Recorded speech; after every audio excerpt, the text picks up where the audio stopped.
Assalamualaikum warahmatullahi wabarakatuh. Semoga kita semua diberikan bertambah cinta kita kepada baginda Rasulullah Sallallahu Alaihi Wasallam.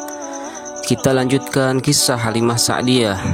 Buat teman-teman yang belum menonton atau mendengarkan kisah sebelumnya, coba ditonton dan didengarkan dulu agar kisahnya menyambung dan bisa paham. Begitulah kehidupan Siti Halimah ketika merawat Nabi. Siang malam merawat Nabi dengan sepenuh hatinya. Nabi sangat berbeda dari anak-anak kecil lainnya yang biasanya bayi yang masih berumur sebulan, 2 bulan, dan seterusnya. Jika belum balik, pasti segimana kodratnya bayi.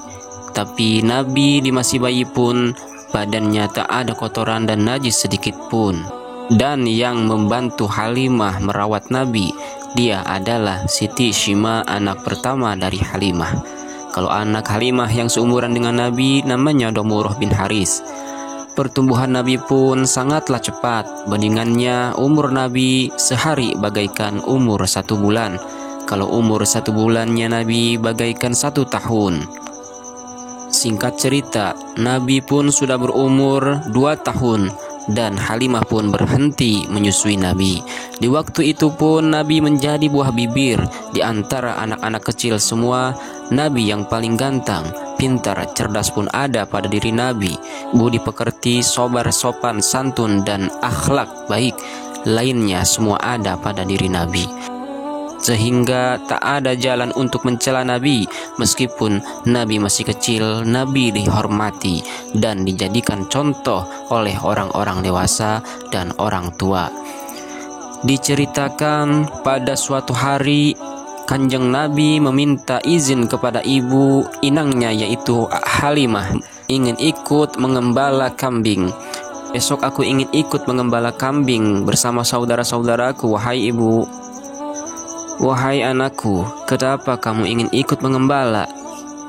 Aku mohon kamu jangan ikut, karena di sana banyak yang bilang di tempat mengembala banyak hewan buasnya.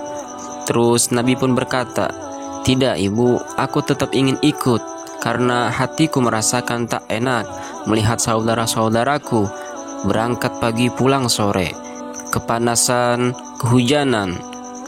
Sedangkan aku hanya berdiam diri di rumah, tak kepanasan, tak kehujanan.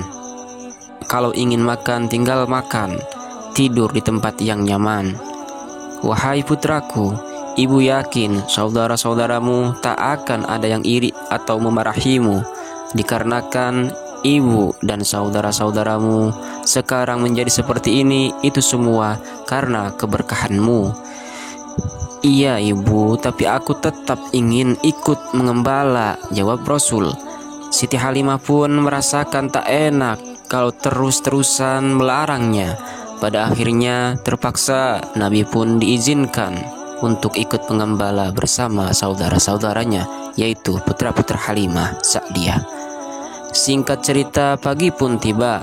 Nabi bersama saudara-saudaranya berangkat untuk mengembala, dan Nabi pun didangdani oleh ibunya, yaitu Halimah.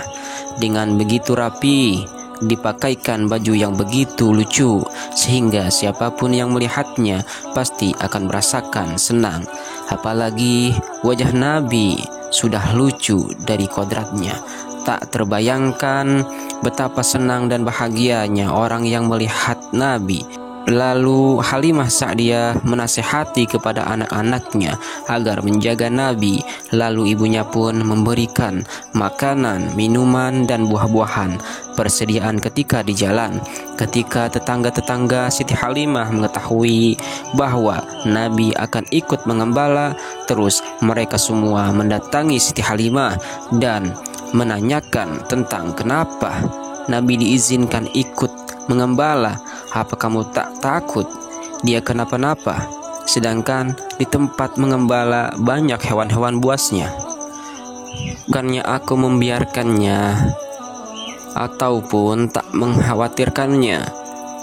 Akan tetapi itu keinginan beliau sendiri, dan aku pun sudah melarangnya. Tapi jika aku semakin melarangnya, aku takut beliau marah kepadaku.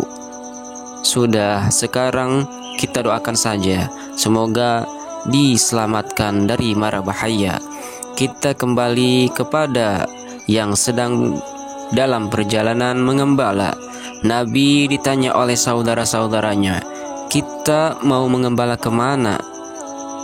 Kemana saja, yang penting rumputnya yang hijau. Tidak apa-apa jika tempatnya jauh. Ada, tapi tak pernah dilewati oleh orang-orang dikarenakan di hutan tersebut banyak hewan-hewan buasnya seperti ular, macan, harimau, dan lain-lain.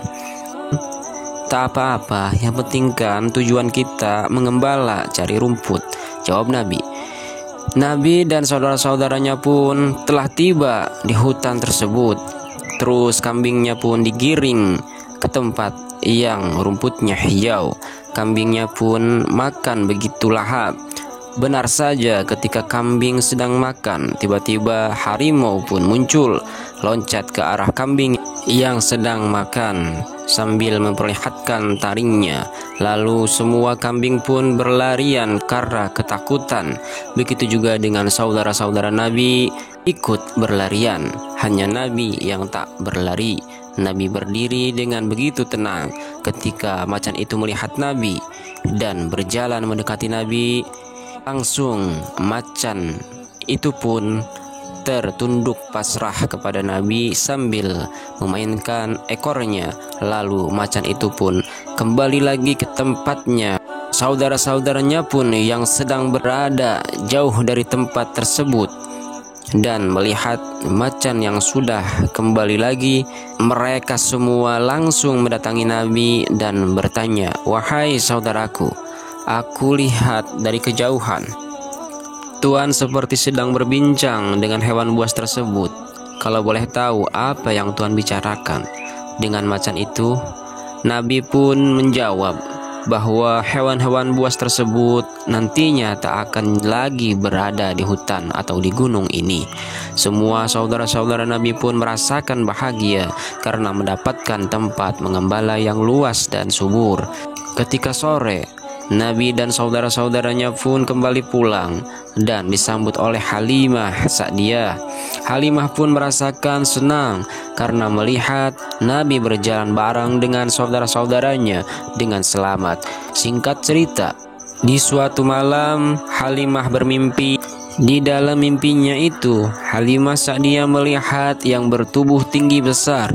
Lalu orang itu memegangi Rasul, yang satunya lagi memegangi perut Nabi. Siti Halimah pun kaget dan langsung terbangun.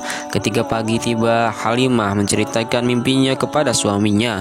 Suamiku, semalam aku bermimpi putra kita, yaitu Muhammad, ditangkap oleh 2 orang yang badannya tinggi besar.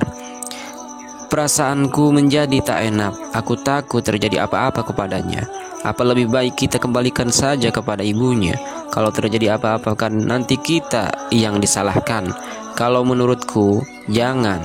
Kan sudah kesaksian olehmu keanehan dan keajaiban ketika kita berada di kampung Najran. Apa yang terjadi kepada orang yang ingin berbuat jahat kepada Muhammad? Ya, tapi kan namanya juga manusia. Tetap saja aku merasakan khawatir. Ketika sedang berbincang, Nabi dan saudara-saudaranya pun akan segera berangkat mengembala. Halimah pun melarang Nabi untuk ikut karena hatinya yang semakin khawatir. Akan tetapi Nabi pun tetap saja ingin ikut mengembala karena Nabi tak mau senang sendiri. Singkat cerita, siang pun tiba. Dan sekian dulu kisah kali ini. Insyaallah kita akan melanjutkan kisahnya. Wallahu a'lam bishawab. Assalamualaikum warahmatullahi wabarakatuh.